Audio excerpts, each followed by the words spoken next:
বিসমিল্লাহির রহমানির রহিম। প্রিয় শিক্ষার্থী, আশা করি তোমরা সকলেই ভালো আছো। আমিও আলহামদুলিল্লাহ ভালো আছি। বরাবরের মতো আজকেও আমি আমার পরিচিতি দিয়ে আজকের অনলাইন ক্লাস শুরু করছি। আমি মোহাম্মদ রফিকুল ইসলাম, সহকারী শিক্ষক, Ferdous Ali Khan model school and college, Bangla Hili, Hakimpur, Dinajpur. আজকে আমি বাংলাদেশ ও বিশ্ব পরিচয় শ্রেণী ষষ্ঠ, অধ্যায় 7, পাঠ 3, বাংলাদেশের অর্থনীতির খাতসমূহ নিয়ে পাঠ উপস্থাপন করব।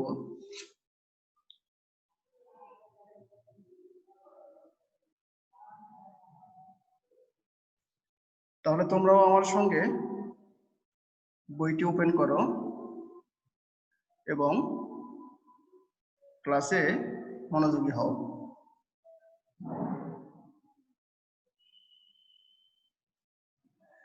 ছবিতে আমরা কি দেখতে পাচ্ছি? তোমরা কি দেখতে পাচ্ছ? হ্যাঁ, তোমরা ঠিকই ধরেছ। তোমরা দেখতে পাচ্ছ এখানে একজন কৃষক লাঙ্গল গরু দিয়ে কি করছে? জমি চাষ করতেছে। এই জমি থেকে যে ফসল উৎপাদন হবে, সেই উৎপাদিত অংশ থেকে নিজেদের চাহিদা মেটানোর পরে উদ্বৃত্ত অংশটুকু কি করবে? হ্যাঁ, বাজারে বিক্রি করবে। এভাবে কৃষি থেকে কৃষকেরা বাংলাদেশের অর্থনীতিতে অবদান রাখছে। আবার দেখতে পাচ্ছ শিল্প। বাংলাদেশে বিভিন্ন ধরনের শিল্প কারখানা রয়েছে। আসো তোমরা এই বিষয়ে জানবে একটু পরে। আজকে এই পাঠ থেকে তোমরা কি কি শিখবে? বাংলাদেশের অর্থনীতির প্রধান প্রধান খাতের বর্ণনা করতে পারবে। বাংলাদেশের অর্থনৈতিক উন্নয়নের গুরুত্ব উপলব্ধি করতে পারবে।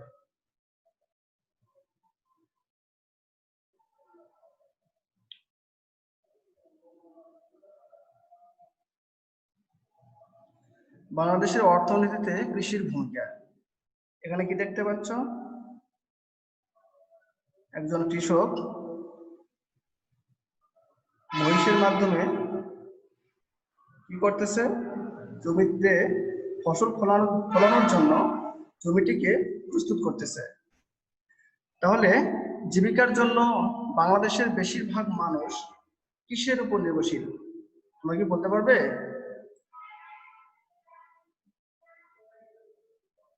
হ্যাঁ, নিশ্চয়ই বলতে পারবে, কৃষির উপর।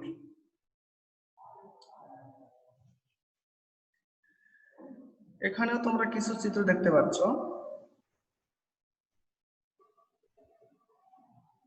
দেখতে পাচ্ছ মৎস্য চাষ, দেখতে পাচ্ছ রবি মৌসুমের বিভিন্ন রবি শস্য, দেখতে পাচ্ছ বিভিন্ন খামার, হাঁসের খামার, গরুর খামার, মুরগির খামার।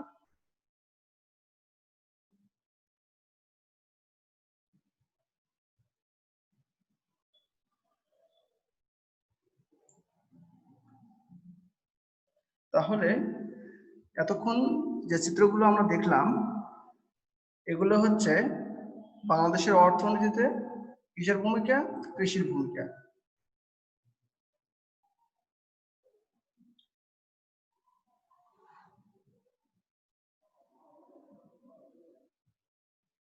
এখন দেখব বাংলাদেশের অর্থনীতিতে শিল্পের ভূমিকা।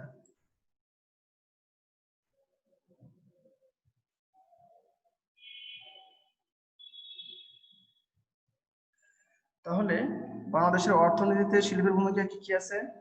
গ্যাস, যেটা শিল্পক্ষেত্রের বিদ্যুৎ, দালান কোঠা, কারখানায় উৎপাদিত সামগ্রী, বিদ্যুৎ, খনিজ সম্পদ, দালান কোঠা বা অবকাঠামো নির্মাণ শিল্প খাতের অন্তর্ভুক্ত।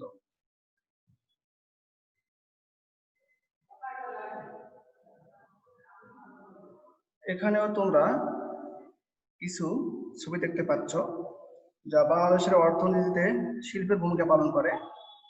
যেমন দেখতে পাচ্ছ সুতা, দেখতে পাচ্ছ চামড়া দিয়ে বিভিন্ন তৈরি দ্রব্য সামগ্রী, দেখতে পাচ্ছ কাপড়। বাংলাদেশের উল্লেখযোগ্য শিল্প সামগ্রী হলো পাট ও চামড়াজাত দ্রব্য, সুতা ও কাপড়।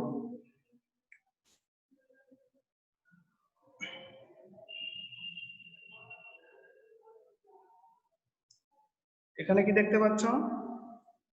এখানে দেখতে পাচ্ছ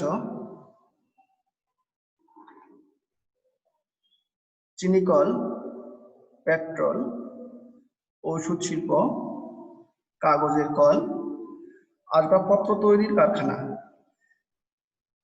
এগুলো সবগুলোই হচ্ছে কি বাংলাদেশের অর্থনীতিতে শিল্প সামগ্রী। যে দেশ যত উন্নত তার অর্থনীতিতে শিল্প খাতের ভূমিকা তত গুরুত্বপূর্ণ। তাহলে বাংলাদেশের অর্থনীতির খাতসমূহ, বাংলাদেশের অর্থনীতির খাতসমূহকে প্রধানত 4টি ভাগে ভাগ করা যায়। কি কি বলতো? হ্যাঁ, তোমরা অবশ্যই বলতে পারবে। সেগুলো হচ্ছে কৃষি, শিল্প, ব্যবসা বাণিজ্য, সেবা খাত।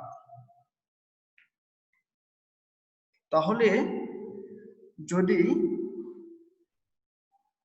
প্রশ্ন আসে যে বাংলাদেশের অর্থনীতির খাত কয়টি, তোমরা কি বলতে পারবে না? হ্যাঁ, তোমরা অবশ্যই বলতে পারবে। কৃষি, শিল্প, ব্যবসা বাণিজ্য এবং সেবা খাত। পৃথিবীর অনেক দেশের মতো আমাদের অর্থনীতিরও প্রধান খাতগুলো হলো কৃষি, শিল্প, ব্যবসা বাণিজ্য ও সেবা খাত। তবে এছাড়াও বাংলাদেশের অর্থনীতিতে প্রবাসীদের প্রেরিত অর্থ একটা বড় ভূমিকা রাখে, যেটাকে আমরা বলি কি রেমিটেন্স।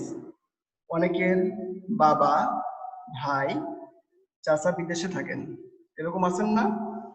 ওনারা বিদেশ থেকে যে অর্থটুকু তার পরিবারের জন্য দেশে পাঠায়, এটা কিন্তু বাংলাদেশের অর্থনীতিতে একটি বিরাট ভূমিকা রাখে। কৃষি, প্রাচীনকাল থেকেই এদেশের অর্থনীতিতে কৃষি মুখ্য ভূমিকা পালন করে আসছে। বর্তমানেও এদেশের বেশিরভাগ মানুষ জীবিকার জন্য কৃষির উপর নির্ভরশীল।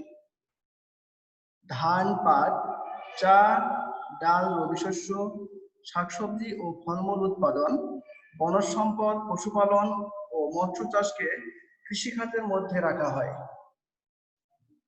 আমাদের জাতীয় অর্থনীতিতে কৃষির অবদান প্রায় 20%।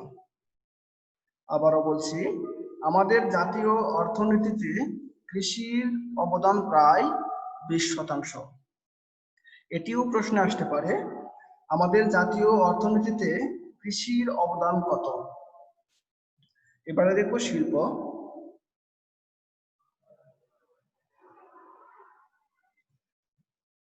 কারখানায় উৎপাদিত সামগ্রী, বিদ্যুৎ, গ্যাস, খনিজ সম্পদ, দালান কোঠা বা অবকাঠামো নির্মাণ এই খাতের অন্তর্ভুক্ত। তাহলে শিল্প খাতের অন্তর্ভুক্ত কি কি রয়েছে? কারখানায় উৎপাদিত সামগ্রী, বিদ্যুৎ, গ্যাস, খনিজ সম্পদ, দালান কোঠা বা অবকাঠামো নির্মাণ। বাংলাদেশের উল্লেখযোগ্য শিল্প সামগ্রী হলো পাট ও চামড়াজাত দ্রব্য, সুতা ও কাপড়। এছাড়াও রয়েছে কাগজের কল, পোশাক শিল্প, আসবাবপত্র তৈরির কারখানা, চিনি কল ও অন্যান্য প্রক্রিয়াজাতকৃত খাদ্য শিল্প, পেট্রোল ও রাসায়নিক দ্রব্য উৎপাদন শিল্প, ওষুধ শিল্প ইত্যাদি। যে দেশ যত উন্নত তার অর্থনীতিতে শিল্প খাতের ভূমিকা তত গুরুত্বপূর্ণ। এরপরে দেখো ব্যবসা বাণিজ্য। অভ্যন্তরীণ ও বৈদেশিক বাণিজ্য আমাদের অর্থনীতির একটি প্রধান খাত। অভ্যন্তরীণ বাণিজ্য বলতে দেশের ভিতরে ব্যক্তিগত ও প্রাতিষ্ঠানিক উদ্যোগে জিনিসপত্র কেনা বেচাকে বোঝায়। দেশের অর্থনীতিকে সচল রাখতে এই অভ্যন্তরীণ বাণিজ্য একটি গুরুত্বপূর্ণ ভূমিকা পালন করে।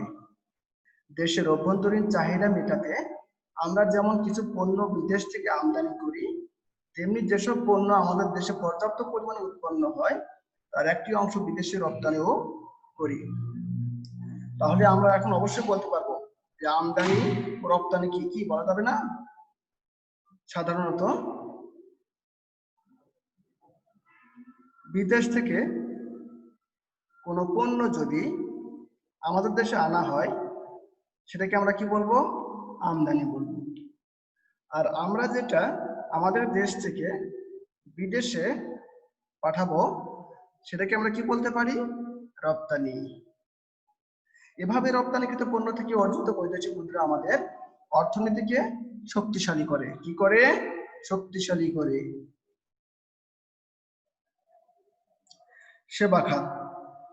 সেবা খাত কোনগুলো? যে কোনো দেশের অর্থনীতিতে সেবা খাত একটি বড় ভূমিকা পালন করে। শিক্ষা, স্বাস্থ্য, আবাসন, পরিবহন বা যোগাযোগ ব্যবস্থা, ব্যাংক, বীমা, জনপ্রশাসন, আইন শৃঙ্খলা বাহিনী, এগুলো হলো সেবা খাতের উদাহরণ। যেমন শিক্ষা, আমরা যারা শিক্ষক আছি বা যারা শিক্ষা দেয়, একজন শিক্ষক এরা কোন খাতের অন্তর্ভুক্ত? সেবা খাতের। একজন ডাক্তার সেবা খাতের অন্তর্ভুক্ত। আবাসন আছে, পরিবহন, যোগাযোগ ব্যবস্থা, ব্যাংক, বীমা, আইন শৃঙ্খলা রক্ষাকারী বাহিনী, এগুলো হচ্ছে সেবা খাতের অন্তর্ভুক্ত। সরকারি ও বেসরকারি উভয় উদ্যোগেই এই খাতটি পরিচালিত হয়। যে দেশ যত উন্নত এবং জনগণের কল্যাণকে যত বেশি গুরুত্ব দেয় সেখানে এই সেবা খাতটি ততই শক্তিশালী।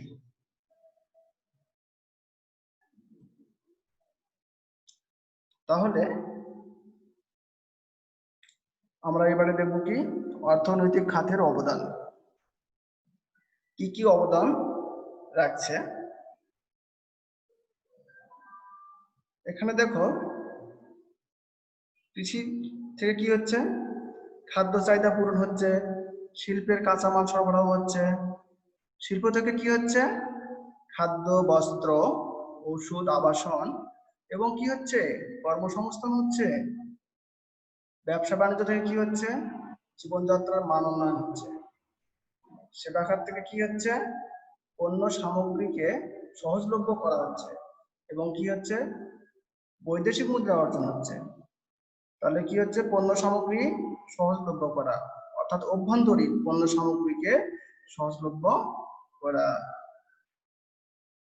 আধুনিক রাষ্ট্রে কৃষি, শিল্প, ব্যবসা ও সেবা এই খাতগুলোর কোনোটির গুরুত্ব অন্যটির চেয়ে কম নয়। কৃষিখাত দেশের মানুষের খাদ্য চাহিদা পূরণ করার পাশাপাশি শিল্পের জন্য কাঁচামাল সরবরাহ করে। শিল্প খাত খাদ্য, বস্ত্র, ঔষধ, আবাসন প্রভৃতির চাহিদা মেটানো ছাড়াও নাগরিকদের জন্য কর্মসংস্থানের সুযোগ সৃষ্টি করে। ব্যবসা খাত অভ্যন্তরীণ বাজারে পণ্য সামগ্রীকে সহজলভ্য করার পাশাপাশি বিদেশ থেকে মূল্যবান বৈদেশিক মুদ্রা অর্জন করে। সেবা খাত দেশের মানুষের জীবনমানের উন্নতির জন্য কাজ করে। আজকের বিশ্বে শিল্পোন্নয়ন ব্যাপারটিকে অত্যন্ত গুরুত্ব দেওয়া হলেও কৃষিখাতকে উপেক্ষা করার সুযোগ নেই। বর্তমানে খুব প্রয়োজনের সময়ও বিশ্ব বাজার থেকে খাদ্যশস্য সংগ্রহ করা কঠিন হয়ে পড়েছে। খাদ্যশস্যের দামও খুব চড়া। এই অবস্থায় আমাদের মতো দেশগুলোর জন্য খাদ্যের স্বনির্ভর হওয়া ছাড়া উপায় নেই। তার জন্য আমাদেরকে শিল্পোন্নয়নের পাশাপাশি কৃষিখাতকে কি দিতে হবে? গুরুত্ব দিতে হবে। উন্নত কৃষি যন্ত্রপাতি, উচ্চ ফলনশীল বীজ, সার ও কীটনাশক ব্যবহার করে আমরা কৃষি উৎপাদনকে কয়েক গুণ বাড়াতে পারি। সরকার ও কৃষকদের ভর্তুকি মূল্যে সার ও অন্যান্য কৃষি উপকরণ সরবরাহ করছে। দেশে শিল্পের উন্নতি ঘটিয়ে এসব কৃষি উপকরণ আমরা নিজেরাই উৎপাদন করতে পারি। দেশের শিক্ষা, স্বাস্থ্য ও যোগাযোগ ব্যবস্থার উন্নতির দ্বারা মানুষের জীবনযাত্রা ও সচেতনতার মান বাড়িয়ে তুলতে পারলে জাতীয় অর্থনীতিতেও তার প্রভাব পড়বে। দক্ষ জনশক্তির অভাব পূরণ হবে, জনসংখ্যাকে প্রকৃত জনসম্পদে পরিণত করা যাবে। বর্তমানে আমাদের দেশের লাখ লাখ লোক মধ্যপ্রাচ্য, ইউরোপ, যুক্তরাষ্ট্র সহ পৃথিবীর নানা অঞ্চলে চাকরি এমনকি ব্যবসা বাণিজ্যও করছে। উপার্জিত অর্থ নিয়মিত দেশে পাঠাচ্ছে। প্রবাসীদের পাঠানো এই অর্থ কেবল তাদের পরিবার পরিজনের ভাগ্য ফেরাচ্ছে না, আমাদের জাতীয় অর্থনীতিতে উন্নয়নেও বিরাট অবদান রাখছে। তাহলে আমি কি বুঝলাম? প্রবাসীদের পাঠানো অর্থই কিন্তু পরিবর্তিতে আমাদের দেশের বৈদেশিক মুদ্রা অর্জনে সাহায্য করছে। অর্থাৎ তোমরা বুঝতেই পারছো যে এখানে অর্থনীতির যে চক্রটি রয়েছে এর সবগুলোই কিন্তু অনেক গুরুত্বপূর্ণ। অর্থনৈতিক খাতসমূহ যদি আজকে একে অপরকে সাহায্য না করত বা না করে, তাহলে এই দেশের অর্থনীতি মুখ থুবড়ে পড়ত। তাই এই অর্থনীতির খাতগুলোকে অবশ্যই গুরুত্ব দিতে হবে। তোমাদের জন্য একটি বাড়ির কাজ রয়েছে, সেটি হচ্ছে বাংলাদেশের অর্থনীতিতে কৃষি খাতের গুরুত্ব বর্ণনা করো। বাংলাদেশের অর্থনীতিতে কৃষি খাতের গুরুত্ব বর্ণনা করো। তোমরা এই প্রশ্নের উত্তরটি সুন্দরভাবে খাতায় লিখবে।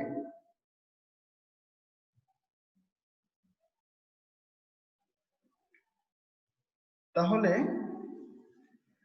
আজকের মতো সবাইকে ধন্যবাদ এবং সবারই সুস্বাস্থ্য কামনা করে আজকের অনলাইন ক্লাস এখানে শেষ করছি। আল্লাহ হাফিজ। স্যার একটু ওয়েট করেন, আমি খালি এবার বলে রাখি এসে বসুন।